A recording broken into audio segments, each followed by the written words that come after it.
The CBS Radio Mystery Theater presents...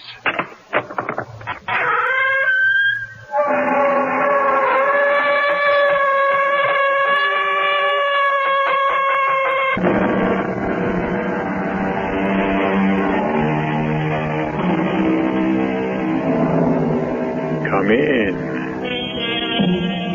Welcome. I'm E.G. Marshall.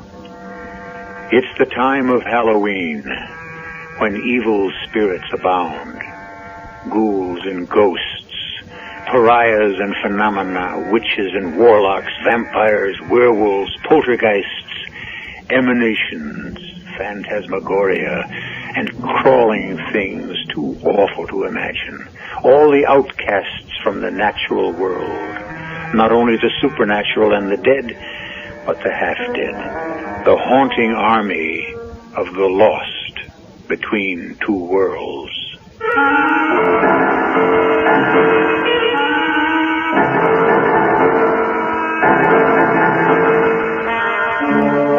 Our mystery drama, Absolute Zero, was written especially for the Mystery Theater by Ian Martin and stars Jada Rowland.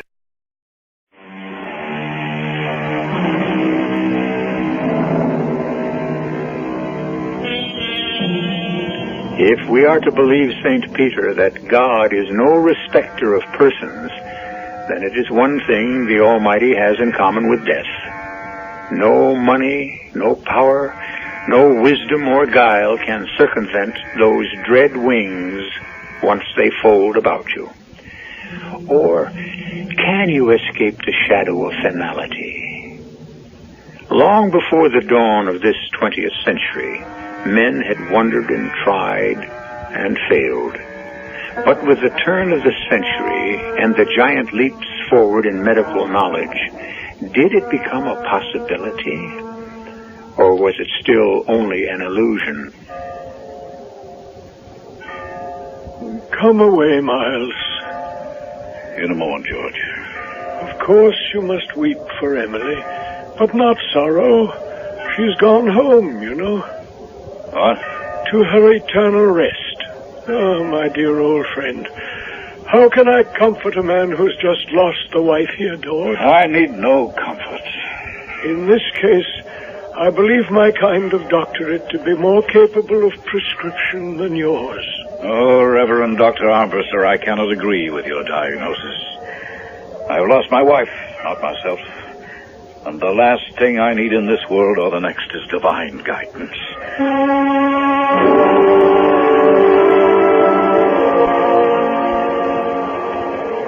I'd have been hard put to describe my emotional state. Grief. Terrible, drenching, stifling grief. The death of my mother. Even though it had been expected. Guilt. That I hadn't been with her during the last agonizing months. That I had been coward enough to accept my stepfather's offer to run away to school in Europe. And pity. For him. Because Dr. Miles Hendon had been the loving husband my mother always deserved. And a good father to me ever since my own papa had died. And perhaps to my shame, frustration. Because I was going to be too late for my own mother's funeral. Excuse me, miss. Are you all right? Can I get you a glass of water? You cannot. Why? Oh, you looked a little pale, as if you were faint. Are you a doctor? No, miss. Donald Anson Caton, attorney at law, and at your service. Did you think I looked as if I needed a lawyer? No, I thought you looked as if you needed a friend. I'd rather be left alone. Well, I can do that on the train. I must apologize that we will be at much closer quarters on the coach. What coach? The coach from Hyannis to Orleans. You're going to Orleans? As far as the coach does. You're going to Wellfleet. How do you know? Oh, come, Miss Hendon. You are from a well-known family, particularly in the Cape Cod area. But forgive me, I had no wish to intrude on your privacy, only a desire to help if I could ease your troubles. I think you could best satisfy both by leaving me alone.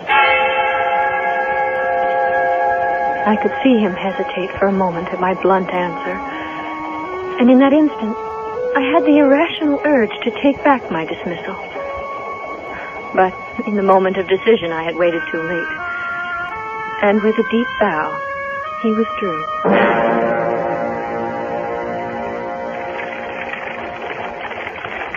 And then suddenly the train ride was over. And I was seated next to him in the coach from Hyannis to Orleans. The other 4 men in the coach seemed to know each other well, and in the intimacy of their conversation, we were locked out and perforce thrown together. You all right, Miss Linden? Miss Linden? I mean Miss Hendon. My name actually is Russell. I didn't mean to be abrupt on the train. It's just that... Oh, it's all right. I quite understand. I'm sure you mean well. I hope I did. You want to talk about your mother? What does that mean? Well, you seem so terribly upset. I thought perhaps talking about it might help. What is there to talk about? She had a cancer of the blood. There's a new medical name for it. I don't know. Leukemia? I honestly don't know the name, but it's well, in modern terms, they call it progressive and terminal. How could it have been so quick? Well, so many cancers become wild and untamed. It's hard to anticipate how fatal they can become overnight. And yet... And yet what? Oh, nothing. Let's just say that I'm an interested bystander and that I'll be staying at the Orleans 1776 house. If you should need any help, you can always reach me there.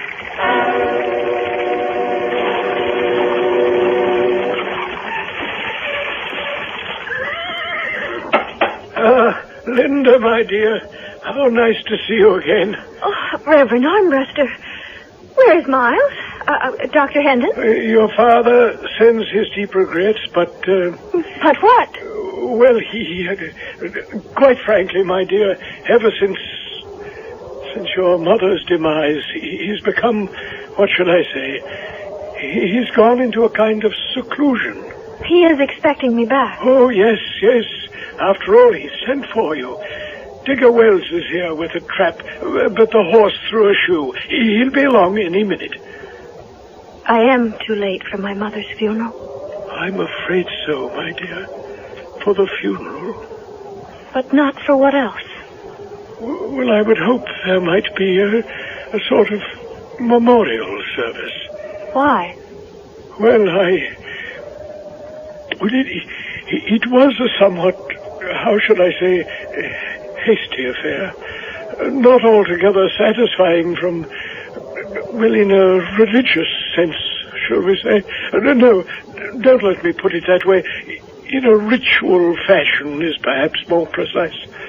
But Mama is buried. Oh, yes. I saw her casket into the grave. And my stepfather was there. Beside me. Where is he now? Holed up on Slate Island. He's expecting me out there? If you want to go. After coming all the way back from Europe, I haven't much choice. I don't know. It's no place for a young girl under the best of circumstances. That menacing pile of rock. And with your mother gone, the house is a sad and lonely place. I've tried to persuade Miles to leave it and come back to the house in Boston. Money should be no problem. Then what is? Ghosts of the past. I suppose that's why Miles has chased himself back to the miserable island. Because there he does have something to grasp at. A picture of Emily by the sea. A feeling of her footsteps in the house and the linens of the bedroom. Preoccupation with the dead is a sterile emotion. And he has so much to offer the living, a brilliant doctor. And I don't think it's a healthy place for a young girl to be. He needs me, Reverend Armbruster. And she was my mother. I don't know why, but I have this uneasy feeling that you should have more company on your trip. You're a perfect old darling. But I don't want you to worry. I won't pretend it will be a very happy trip. But what on earth would I have to fear?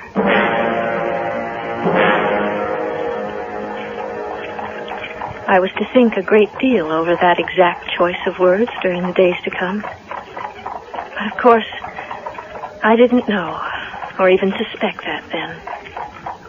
My head was much too full with memories of my mother anyway. We're most all the ways to home about now. I know.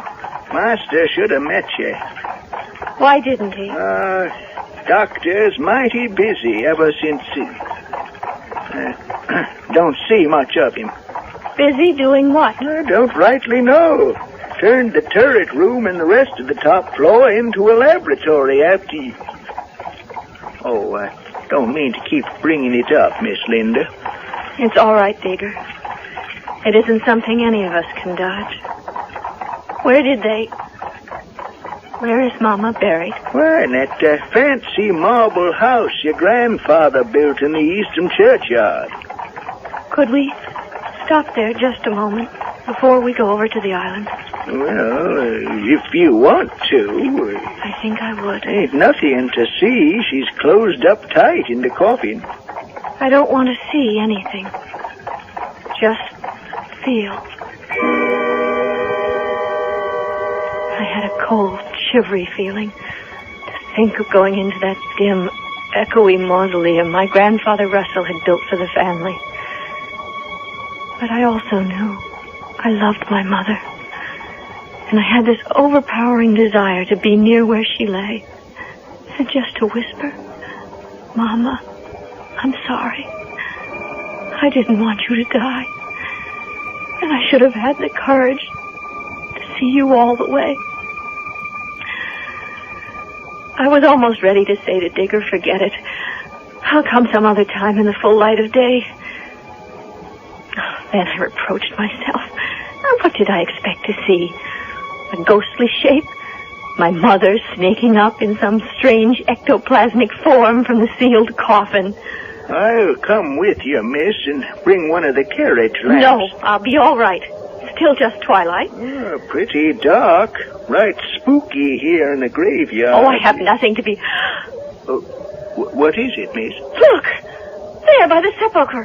Hey, you! Get away from there! What do you want? No, Digger, no, leave him. He's running away. Yeah, but he was trying to break in. I can't believe it. Why would Don... I mean, why would anyone want to break into my mother's tomb? What? I don't know.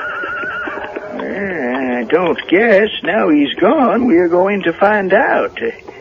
Listen. I got the notion you seem to recognize him, Miss Linda. Eh? Why would I recognize a complete stranger? Come, let's go see if any damage has been done.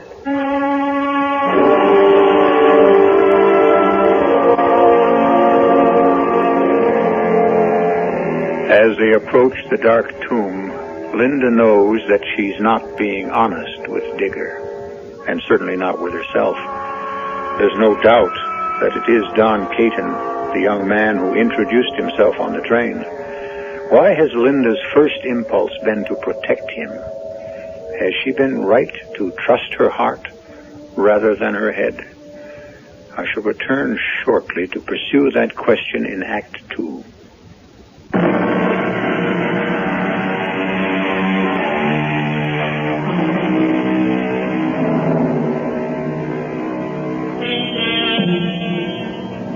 You are Linda Russell Hendon, back from school in Paris, hastening in a race back to Cape Cod, a race against death, which has claimed your mother.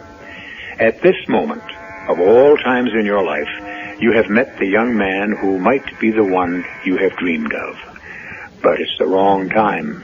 And worse than that, there is something mysterious about this Don Caton and his seeming familiarity with your family. Who is he?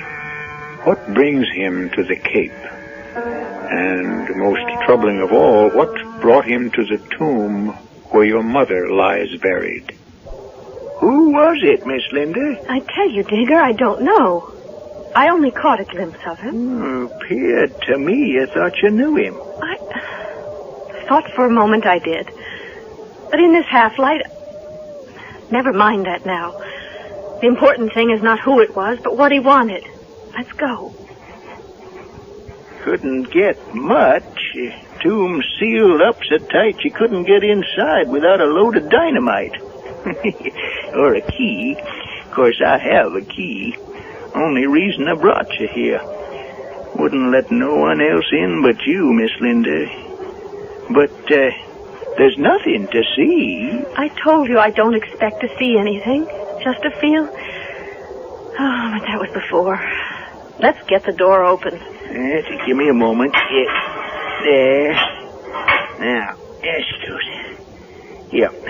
You take the lantern, give you a bit of light, and I'll stay by the door. What have you got there? A pistol. Ooh, with a prowler around, right smart thing to have handy. Oh, but I'm sure he... Well, perhaps you're right. But if he comes back, don't shoot till we talk to him first. Oh, why would I, Missy? Sheer matter of self-defense. And, yours. Thank you, Digger.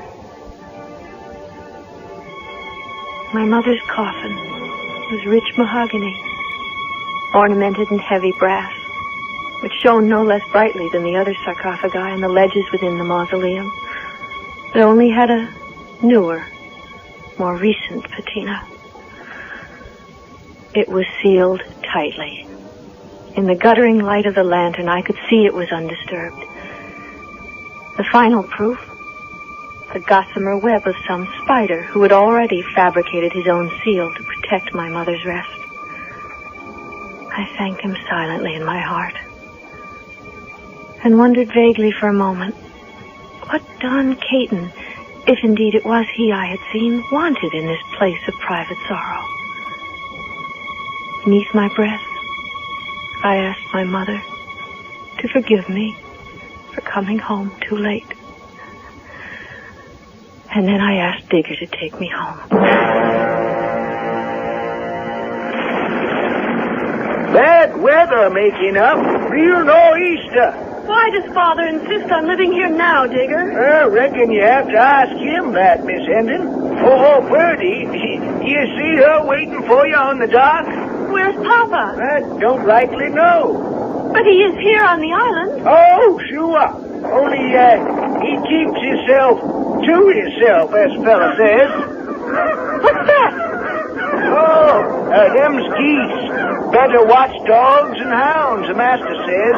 It used to use them back in ancient times, he says. Won't no stranger set foot on the island here without they give us warning. Warning against what, Digger? But it's, well, just warning. Person wants his privacy. Oh, now there. Maybe that's what they were trying to tell us. Coming down of a sudden like the 40 days and nights. Why don't you go below, Miss Linda, till I make fast at the dock?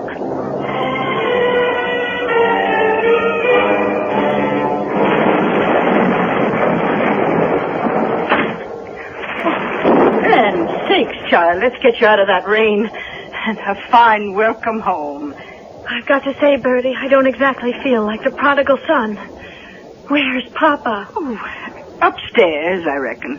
Is he expecting me home? Oh, why, sure. But he's not here, not anywhere to meet me. What's wrong with him, Bertie? Is he ill? Now, Lamb, let's get settled first. Here, I'll take your wet things. Oh, now, where were we? Oh, your father. No, love, he's hale and hearty enough. Outside. But inside? Well, he took the missus going awful hard, even though everyone knew it had to be sooner or later. But wasn't he looking forward to having me home? Oh, well, I don't know how to give that a straight answer. Sometimes I think... I don't know as I just blame him in a way. I think he was scared to look on you again. Why? Why on earth? Well, because your mother has gone to the beyond. There's you, full of health, and anyone looked at the two of you in the bright heat of noonday sunlight, a person would be hard put to know you apart. And that's why Papa isn't here to meet me. Oh, no, not that alone. Ever since we laid her in the grave, he's took to the turret room and shut off the whole top floor. And he just hides away up there? Oh, Lord knows what he does, but it sure isn't much sleeping. My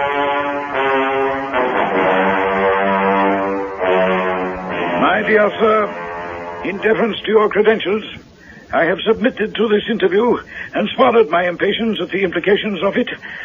I accept you as a young man eager to do a good job in your chosen profession, Mr. Caton, but I don't like your implication that I am trying to corrupt something. But, Dr. Ferguson, you did sign the death certificate for Mrs. Miles Hendon. Yes, I did. And Dr. Hendon is a close friend of yours. That is beside the point. I signed the death certificate because I was called in to examine a woman who had been my patient for over 3 months. She was suffering from a cancer of the blood, which was gradually vitiating it to useless water.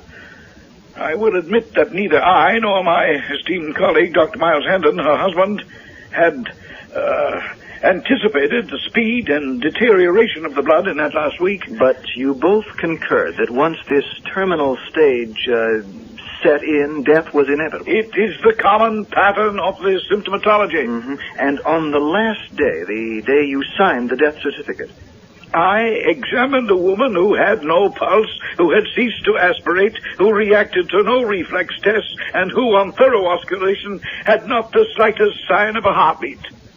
I was examining, if you will, a corpse. Naturally, I pronounced her dead. And there was no possibility of any mistake. Sir, by any criterion we have to judge by, no possibility whatsoever.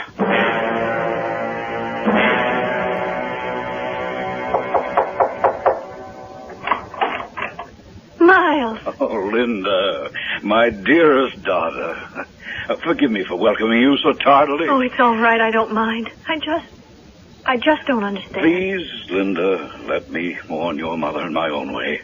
I offer no excuses. I only beg you to allow me to control the conduct of my temporary bereavement. Temporary?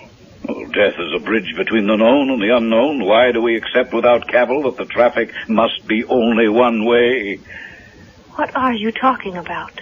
Well, certainly not a subject for your homecoming.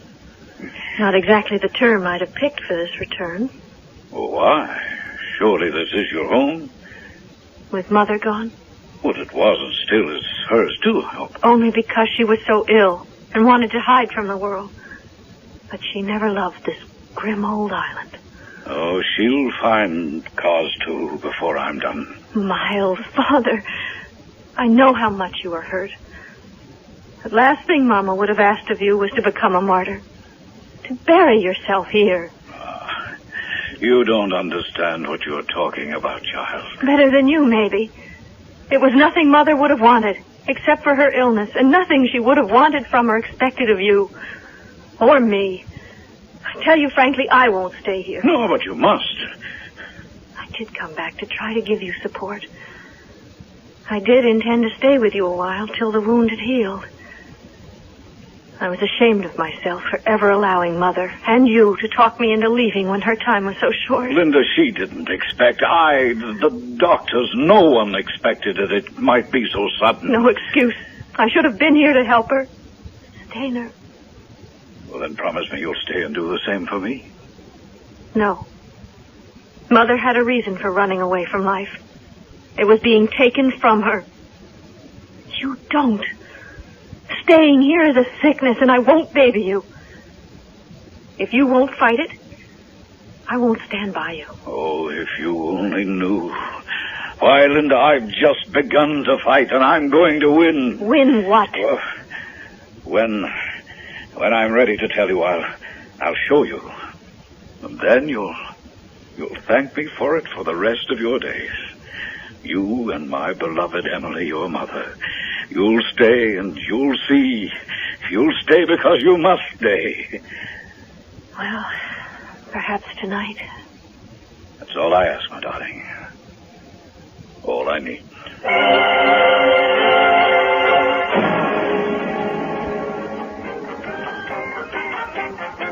Must we have that music, Mr. Downer? My apologies, Mr. Caton. Reggae from Jamaica. Such a strong beat, so full of life.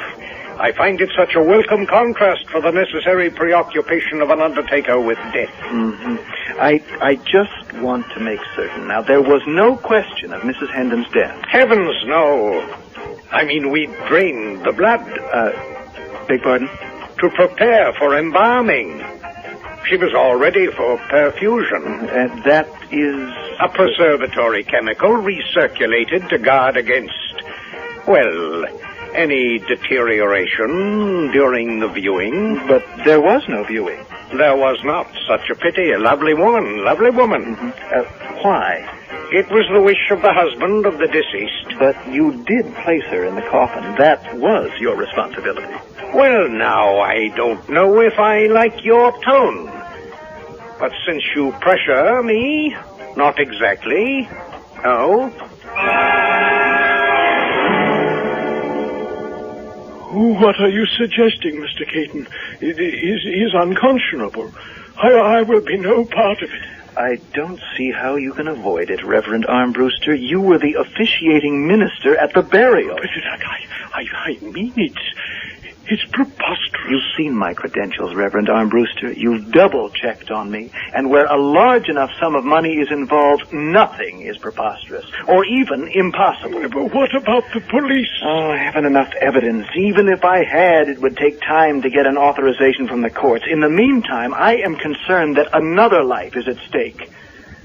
I'm asking you, sir, can you and will you open Mrs. Hendon's coffin? What do you expect to find? Nothing, Reverend Armbruster.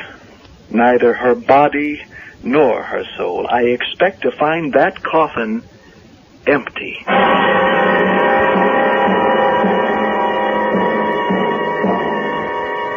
The Reverend George Armbruster gazes at this intense, determined, and completely sure young man. And of all the questions buzzing in his startled mind, surely, as with us, the main question must be, why? Why would he expect to find the coffin empty? I shall return shortly with Act 3.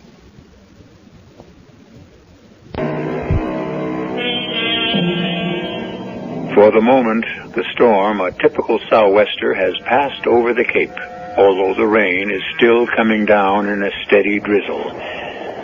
Approaching the mausoleum by total dark, with the damp cedars dripping and the elms and maples rustling in ghost voices to each other, the building looms even more eerily than earlier in the day. And while the Reverend George Armbruster hesitates, thinking about changing his agreement to this strange young man's request on Snake Island, Linda also is regretting her agreement with her stepfather. Who's there? It's me, Digger. Oh, Miss Linda. What are you doing out in this storm? Come in the barn, quickly. Thanks. Oh, it's cozy in here. Oh, I love the smell of horses. Oh, seems like you've got a friend who returns the favor. But not those geese. Well, they quiet down once they know you. But they're hell on wheels with strangers. Let me close the door. I don't want to stay on the island tonight, Digger. I want you to run me over to the mainland. Oh, in this weather? In any weather. I don't want to stay here. Mm-hmm. You told your father? He doesn't want me to go. Oh, then I'm afraid I couldn't take you. Digger, I don't know why it is, but I'm scared. You're not afraid of ghosts, are you? Not my mother's. The last person she would harm is me. And she's not here anyway. She lies in the family tomb at Eastham. Brave words, because I was afraid of what all of us are most afraid of, the unknown. Ever since I'd come back to the Cape, I had sensed it, known that something was desperately wrong. I had to fight this unimagined terror rising in my throat, and the feeling that something evil was about to engulf me. No, don't force it. Just this one last nail, and...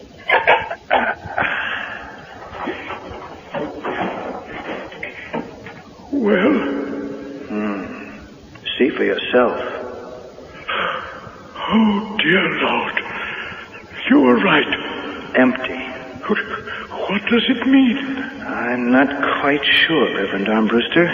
But you're the detective. You're the only one who suspected. No, I'm not a detective, just an insurance adjuster. Anytime a policy is written for $1 million and death occurs within an unexpectedly short period, the company has to investigate. Dr. Hendon insured his wife for that amount? Yes. When? Oh, just about 1 year ago. Oh, at that time she was in perfect health. Was she? Well, yes, it seemed so to me. Perhaps a doctor could have known better. I want to know why Mrs. Hendon's remains aren't buried in their own casket. What difference does it make? She's dead.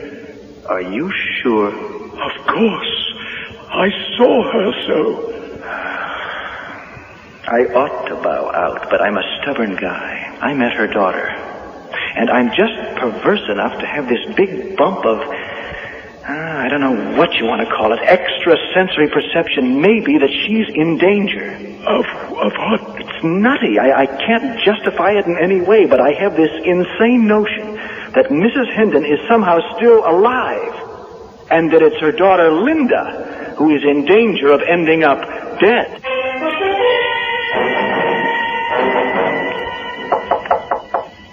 Who is it? It's Birdie, dear. Oh, come in. I just brought you up one of my old toddies to help put you to sleep. I don't feel much like sleeping. Where's my stepfather? Oh, still locked up above there in his chemistry laboratory or whatever it is. Does he know I want to see him? Oh, well, Digger must have told him. I don't want to stay here tonight, Bertie. I want to get off this island. Oh, now, darling, it's a terrible night out. No time to make the crossing. Where would you go? I just have this terrible feeling I shouldn't stay here tonight. Look, what you need is a good night's rest. At your age, that makes a world of difference. Now, come on. Drink the old drink I used to brew for you. Chocolate, my secret ingredient. All those years you were growing up, it always made you sleep like a top. All right, Bertie. No sense in trying to run tonight. I'll wait for tomorrow. Want me to help you into bed? I think maybe I'm a little too old to tuck in anymore, Bertie. But I promise to drink my drink. Oh, well, good night then, dear. And sweet dreams. Sweet dreams. In hindsight, that was the most cynical statement since the serpent said to Eve in the Bible that she and Adam should eat the apple because then they would be as gods. But I can't blame Bertie, or even Digger, because I truly believe they did not know my drink was drugged. I might, as it happened, have slept through all that dreadful night, and what was to happen to me if it hadn't been for the geese and their warning cries. What's that? The geese, sir. Now, what's disturbing them? I don't know. Stranger on the island? Not in this weather. Something disturbed them. Well, it's a night for all of us to be disturbed, sir. All right, you can ease your conscience.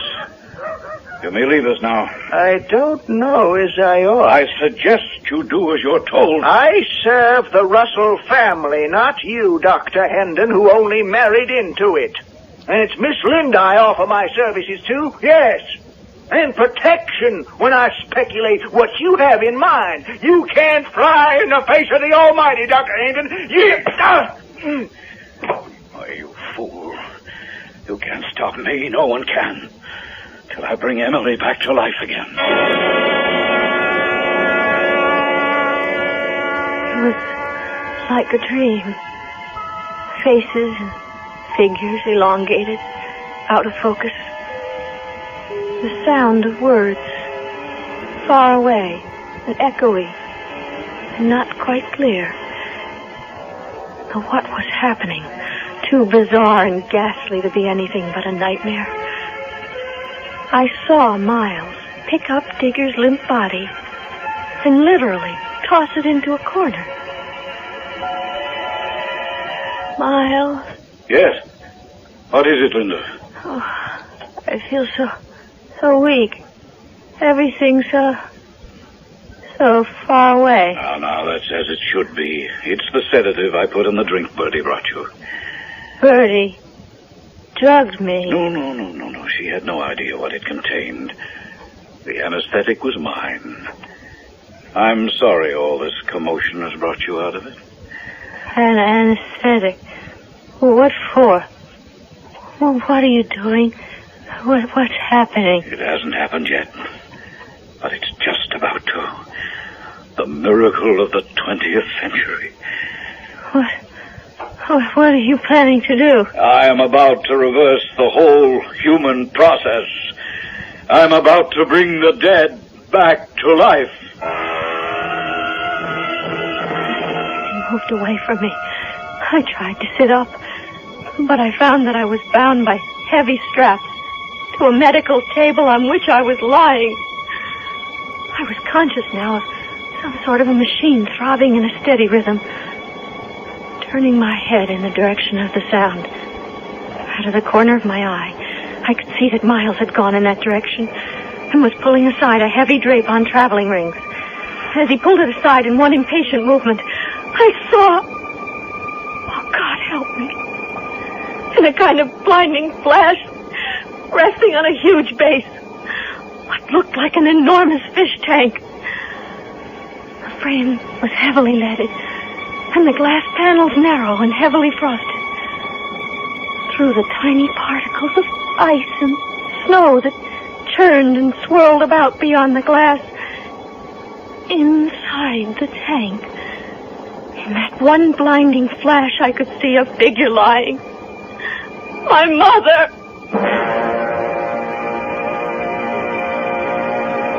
What's Mother doing in that thing? She's dead. Oh, no, not dead. Merely in suspended animation. The diseased blood has been taken away, her body purified. The flesh and organs and all the intricate convolution of brain and web of nerves and artery preserved by being frozen with liquid hydrogen at almost absolute zero.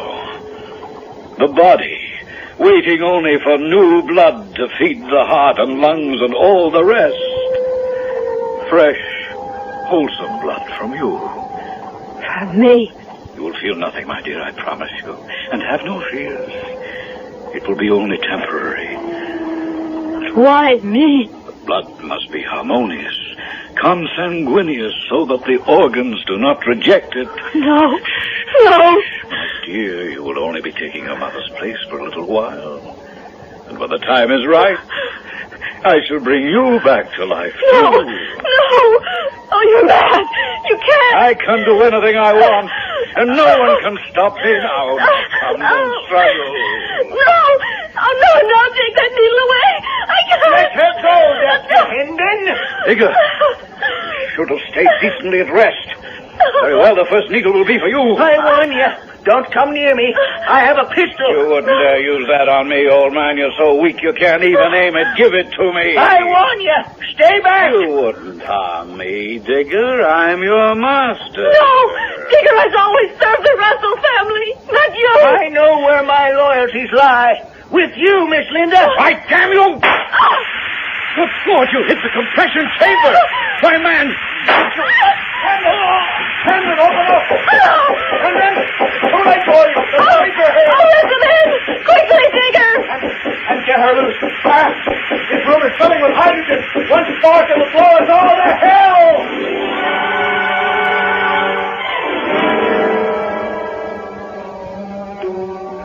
I never thought I'd be so glad to see a man I'd seen only 3 times in my life. It was Don Caton who unstrapped me and carried me down and outside the house, and just in time. For suddenly the flame from one of the lamps must have ignited the hydrogen in the laboratory. And with one terrible roar, the house on Snake Island was gone forever.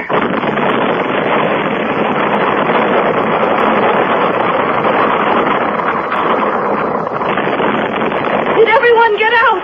Everyone except Miles and... If you mean my mother, she was dead already. Of course. And Miles was quite mad. If it hadn't been for this young man here, we would all have been innocently involved in a terrible and tragically unjustified death. Mine. Well, not while I was around. Once I found you, I wasn't going to let you go. But I don't understand how. Well, I'm an insurance adjuster, Linda. A year ago, your stepfather took out an enormous policy on your mother. Our doctors didn't realize she had an incurable disease. It's not very common. But apparently, Dr. Hendon did. He spent every cent of his own and your mother's trying to find a cure for her. But in the back of the mind, he must always have had this incredible scheme. And knowing how much money he would need to even attempt what he dreamed, the insurance was taken out. My company, were alerted by some strange things about your mother's funeral. And with the help of the Reverend here, I found that her coffin was empty. So that's what you were doing last night at the mausoleum. Mm-hmm. Insurance business. I'd like to write a policy with you.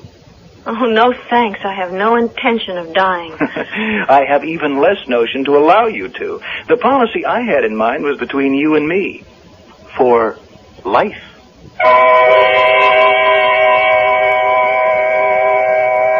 Linda and Don Caton were married by the Reverend George Armbruster 2 months later. The bride was given away by Digger Wells. Dr. Ferguson retired from practice, convinced both in his heart and by the state medical board that he had gotten too old to practice.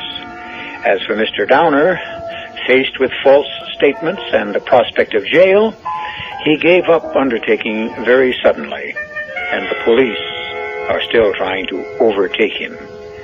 I'll be back shortly.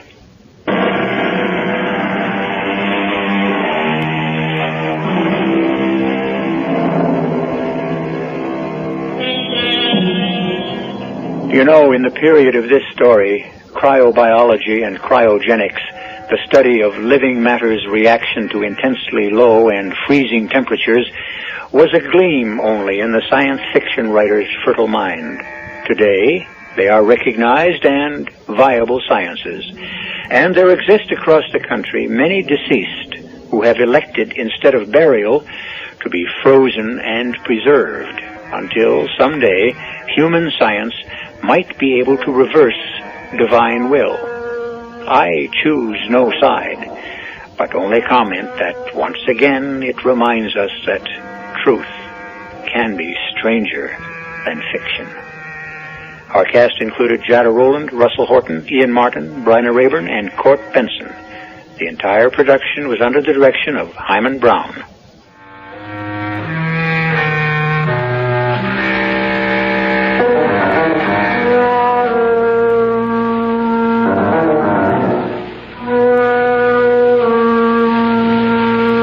This is E.G. Marshall inviting you to return to our Mystery Theater for another adventure in the macabre.